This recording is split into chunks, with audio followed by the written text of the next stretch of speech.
Olá, um forte abraço para você que está me assistindo. Hoje eu venho trazer aqui um conto particular que eu encontrei na obra História Universal da Infâmia de Jorge Luis Borges, né, o escritor argentino, que traz obras que, a despeito de serem muito sintéticas, têm uma enorme profundidade, né, e merecem, ou pelo menos mereceriam, uma análise criteriosa. Verdadeiros estudos poderiam ser feitos sobre cada um desses contos. Aqui uma reunião de contos, História Universal da Infâmia, uma obra que eu recomendo muito, é uma reunião de contos em que ele, digamos, se inspira em autores, Robert Louis Stevenson, Chesterton, entre outros. Também há inspiração no cinema. Ele se inspira, né, o Sternberg, né, o Joseph von Sternberg. Então ele se inspira também em amigos pessoais artistas como Chu Solar e Pedro Figari. Então cada um desses contos ele busca inspiração em artistas de ordem geral ou em obras conceituadíssimas. Aqui no caso a inspiração para o conto que eu venho trazer aqui, a inspiração veio na obra clássica, né, As Mil e Uma Noites, né, lá no mundo árabe. E o conto recebe o nome de O Tintureiro Mascarado Hakim de Merve. O Tintureiro Mascarado Hakim de Merve. Deixa eu pegar aqui. É isso mesmo, O Tintureiro Mascarado Hakim de Merve. Faz um tempo, na verdade, que eu já li esse livro, então vou estar aqui rebuscando aqui pela lembrança, né? Esse conto é muito especial, muito saboroso, vale muito a pena ser comentado, porque o Jorge Luis Borges, quanto mais ele distancia da nossa realidade, mais leva para o mundo alegórico, vamos dizer assim, a história, o enredo da história, mais a gente vai percebendo dentro dela, né? Mais a gente vai percebendo a nossa realidade ali dentro dela. Por isso há esse paradoxo na obra, sobretudo em ficções, né? No outro livro dele a gente vê muito isso, e aqui também muito interessante. A ideia, o elo que une todos os contos dessa obra é a infâmia, né? Ou seja, a História Universal da Infâmia diz respeito são vários contos onde personagens que se tornam, digamos, infames, ou seja, com uma má fama, né, por motivos variados. Cada personagem tem um motivo, muitos são bandidos, violentos e tal. Aqui no caso vamos ver o que tornou o personagem principal infame.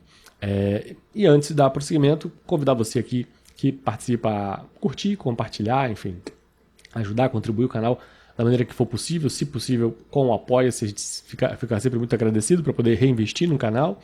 E participar dos grupos também, temos grupos aí de Facebook, de WhatsApp, os links todos disponibilizados aqui no campo de descrição. Bom, um ponto muito interessante, já antecipo, na obra do Jorge Luis Borges, é que ele faz ver, imagino eu que antes de escrever essas obras, ele que era um leitor compulsivo, né, lia, inclusive, praticamente gestor da principal biblioteca argentina, né, e ele lia muito e ele fazia estudos profundos para construir suas obras, né? Então são obras assim, extremamente finas e extremamente densas.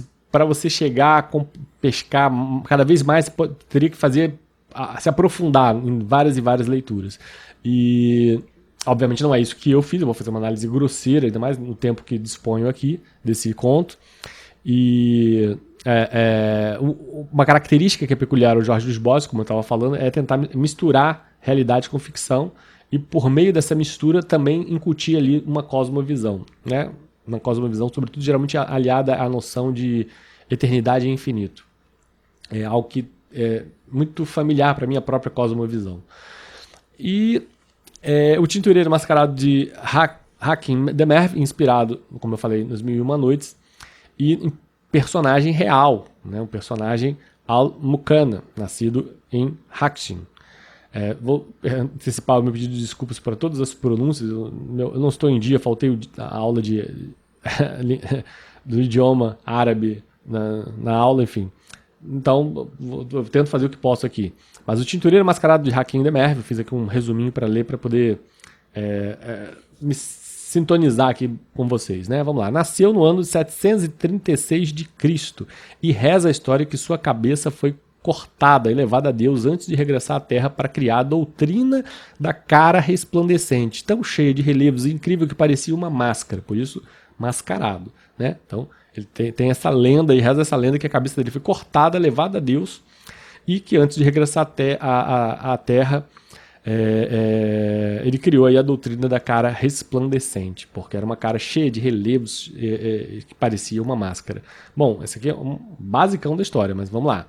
O Al-Muqanna é um personagem então, real, nascido em Hakim, foi líder político e militar do século VIII, que operou no Irã moderno. Ele liderou a rebelião anti-islâmica contra o califado abásida e afirmou ser um profeta. Ele foi uma figura importante então, da resistência anti-Maomé, vamos dizer assim, né? Ele foi uma figura importante aí vocês vão me perdoar aqui a pronúncia, né? Mas do Khorandin, uma religião iraquiana que se baseou nas influências zoroastristas, ou seja, em Zoroastro, e islâmicas. Era tido como profeta velado. Foi adestrado pelo tio como tintureiro, ofício tido como de fraudadores. Veja, a história já começa por aqui, né? A ideia de que ele tem uma certa... paira sobre ele uma certa infâmia. Por quê? Porque é uma má fama a ideia de que ele possa ser um fraudador. E ele já exercia, por intermédio da influência do seu tio, uma profissão dos fraudadores. Aí vem uma pressuposição minha, imagino eu que naquela época, no mundo islâmico, a profissão de tintureiro era tida como de fraudador, porque talvez peças de porcelanato valiosas pudessem ser roubadas e tingidas de alguma forma para serem disfarçadas, escamoteadas e com isso poderem ser vendidas em outras regiões. Pura especulação, não tenho a menor ideia por que tintureiros realmente eram tidos como fraudadores, mas é o que nos é posto aqui pelo site em que eu investiguei. Veja, a obra do Jorge Luiz Borges tem essa característica. Se você quiser um poço sem fundo, se você quiser cada ponto que ele dá aqui, você para, vai investigar e você vai ler um monte de coisa para poder acompanhar, né? Então, isso torna a obra rica, extremamente interessante, porque você percebe que é um poço sem fundo de conhecimento e que o conhecimento é um limite, ainda mais quando a gente tem uma ferramenta como nós temos hoje, o computador, né? É você que vai definir o quanto você vai estudar essa obra. A hora que você vai parar, vai dizer, chega, esse cara estudou muito para escrever isso, né? Então, uma religião iraquiana, era tido como profeta velado, foi adestrado pelo tio como tintureiro e afirmava que o seu rosto era de ouro. Ele afirmava isso, o rosto dele era de ouro. Abandonou a profissão de tintureiro e desapareceu de sua pátria no ano da Hégira, que é a época em que houve a fuga de Maomé de Meca para Medina, né? Onde pode-se dizer aí houve a exata contagem de tempo de fundação do islamismo. E então, veja, justamente nesse momento ele desapareceu, né? Desapareceu da pátria, justamente na Hégira. E ele vai reaparecer tempos depois ao lado de dois cegos, figuras misteriosas, né? Ele vai aparecer assim ao lado de dois cegos usando uma máscara, efetivamente uma máscara e uma cabeça de touro.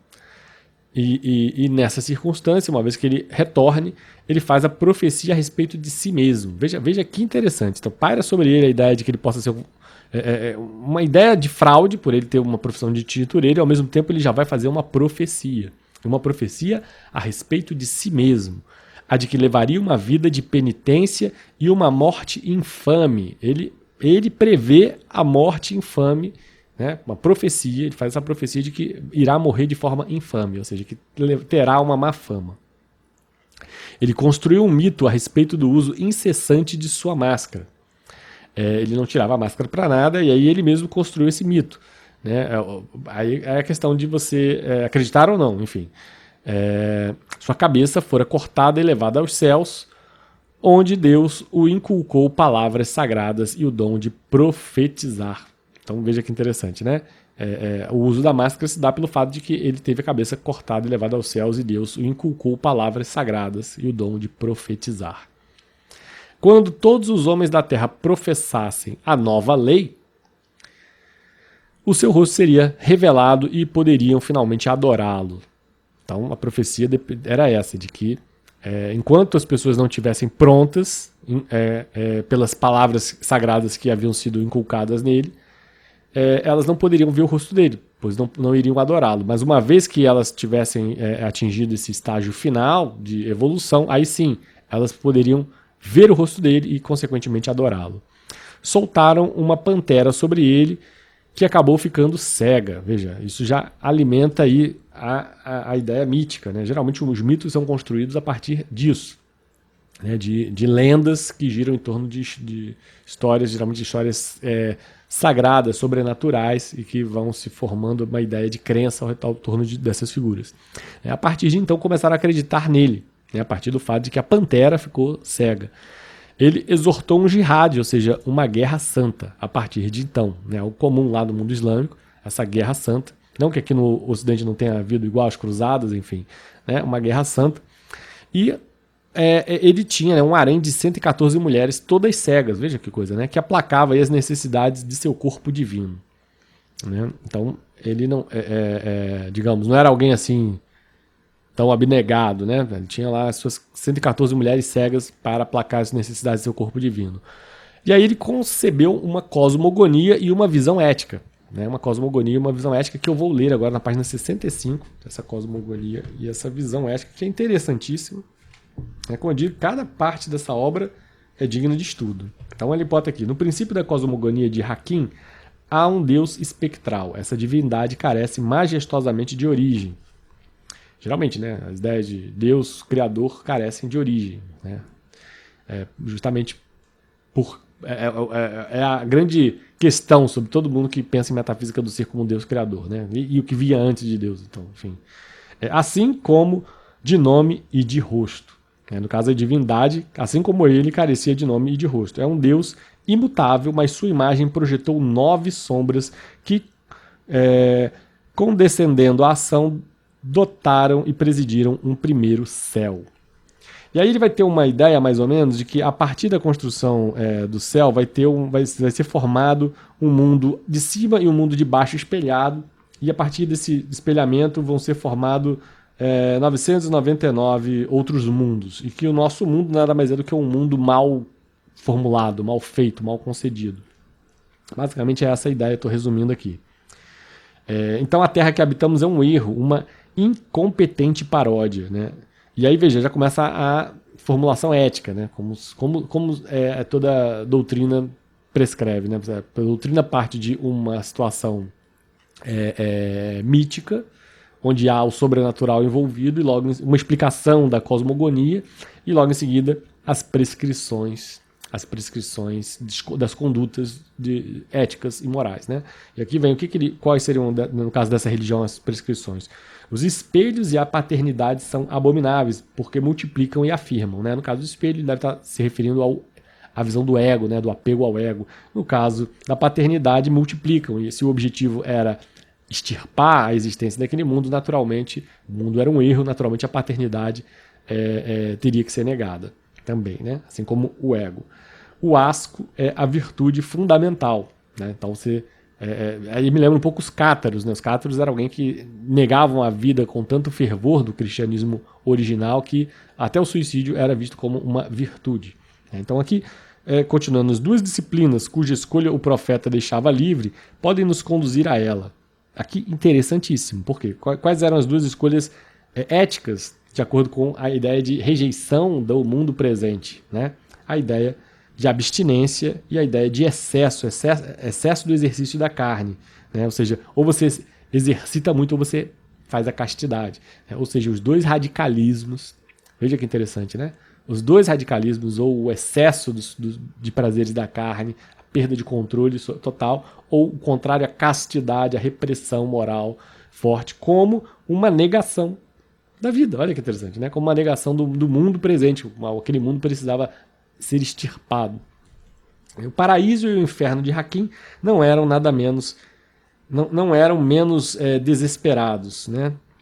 Não eram menos desesperados do que aquele mundo.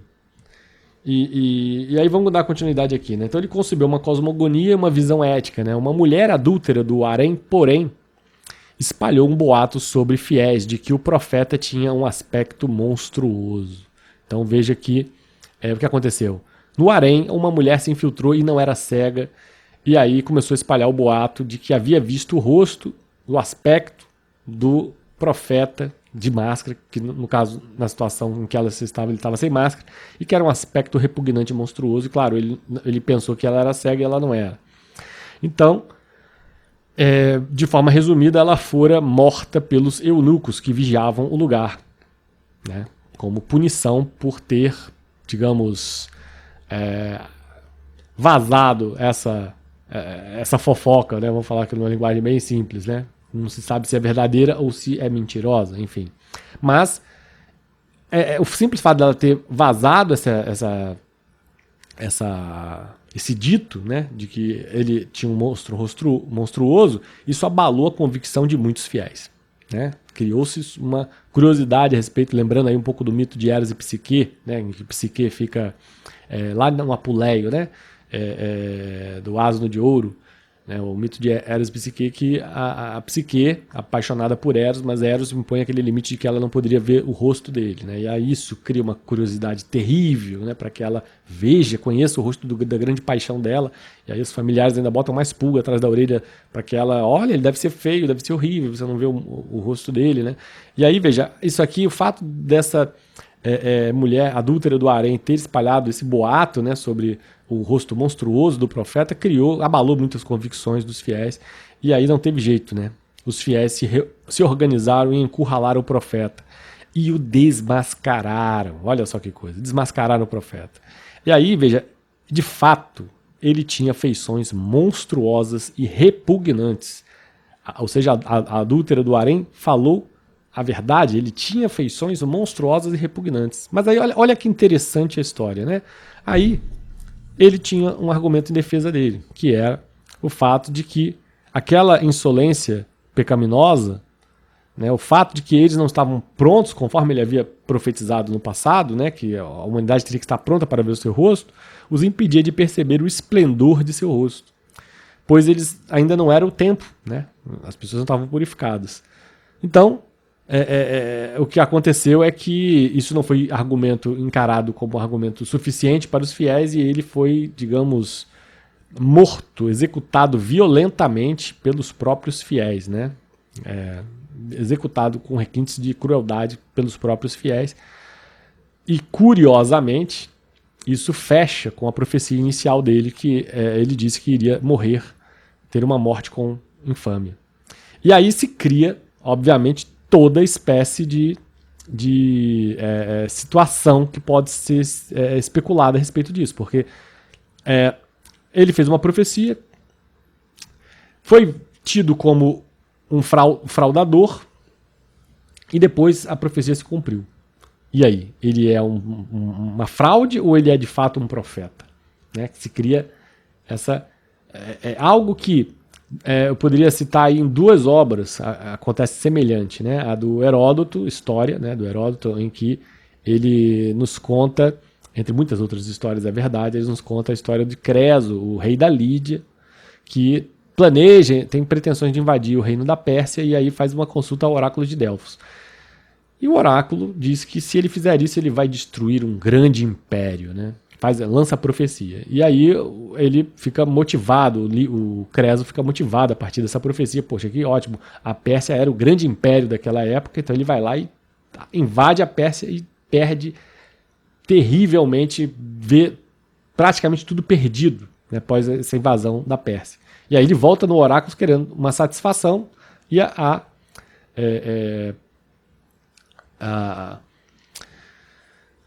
o oráculo, né, a profetisa fala para ele que não houve erro nenhum, né, ela não era uma fraude, né, na verdade ele que não havia entendido a profecia, porque o grande império que ele iria destruir era o próprio império da Lídia, era o império dele, né, então ou seja, aquela coisa da profecia se cumprir obliquamente. De forma similar pode-se falar de Macbeth, obra que eu fiz uma avaliação aqui recente, se você quiser veja aqui no canal.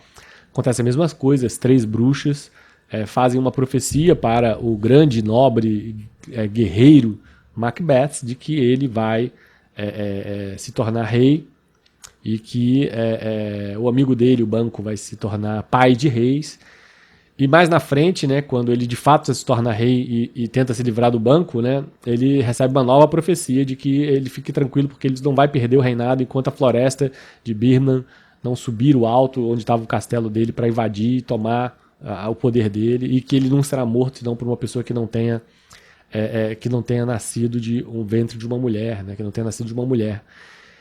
E então ele fica super tranquilo, só que essas profecias se concretizam de forma oblíqua, assim como eu narrei na história de Heródoto, e aí parece, né, há quem pense que as bruxas foram uma fraude, exatamente como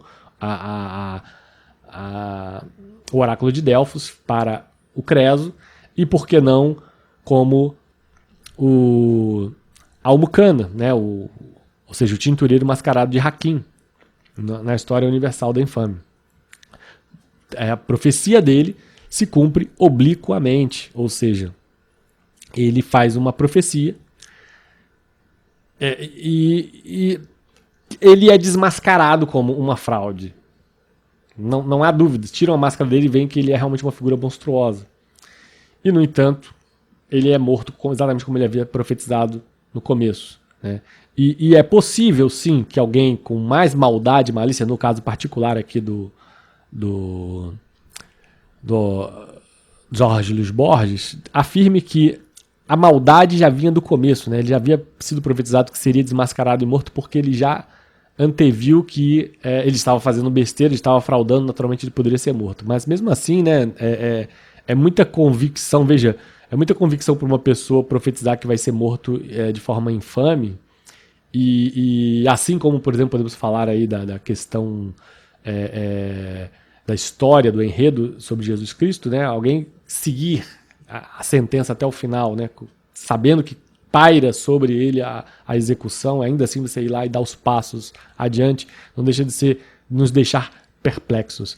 E justamente o que torna rica essa história é que as duas narrativas cabem perfeitamente bem, né? Tanto de que ele é um fraudador, quanto de que ele é um genuíno profeta, né? Cabe perfeitamente bem as duas narrativas. Então Jorge Luiz Borges até nisso consegue nos deixar aí de cabeça rodando, né? Girando, sem ter aí uma posição definitiva a respeito da obra. Interessante também o adendo sobre a própria cosmovisão dele, porque é uma cosmovisão de negação do nosso mundo, e o que ele prescreve como conduta ética a partir dessa negação, né, é justamente aquilo que seria o desequilíbrio tão combatido aqui por mim, o desequilíbrio de mentalidades que se opõem e que no final afirmam a mesma coisa, ou seja, negam a mesma coisa que a própria vida, né, por radicalismos, né, da castidade excessiva ou da promiscuidade excessiva. São duas formas de se negar a nossa existência, né, tal qual acaba sendo, digamos, indiretamente depreendida da obra. É isso, um livro muito rico, muito rico.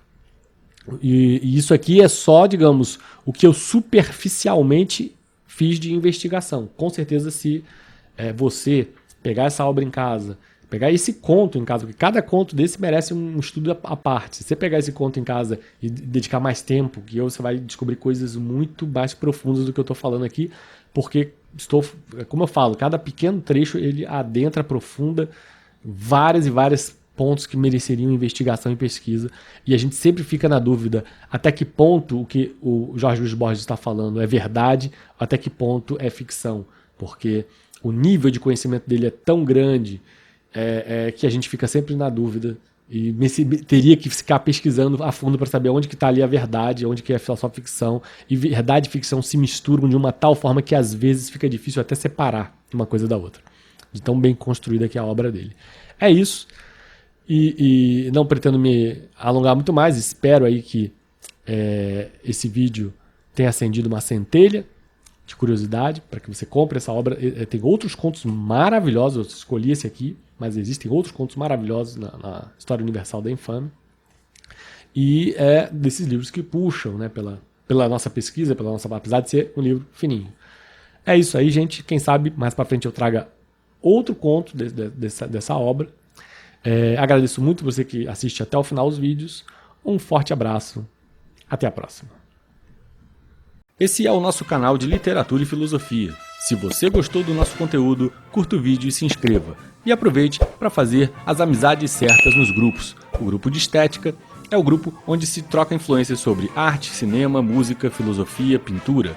E o grupo ética é o grupo que se propõe ao debate político, moral, ético, econômico. Os links estão disponibilizados no campo de descrição desse vídeo. Você vai adorar! Por fim, não deixe de conhecer nossos outros canais, o Tube Cult e o Limão Libertário. Obrigado por assistir até o final, foi um prazer tê-lo por aqui. Até a próxima!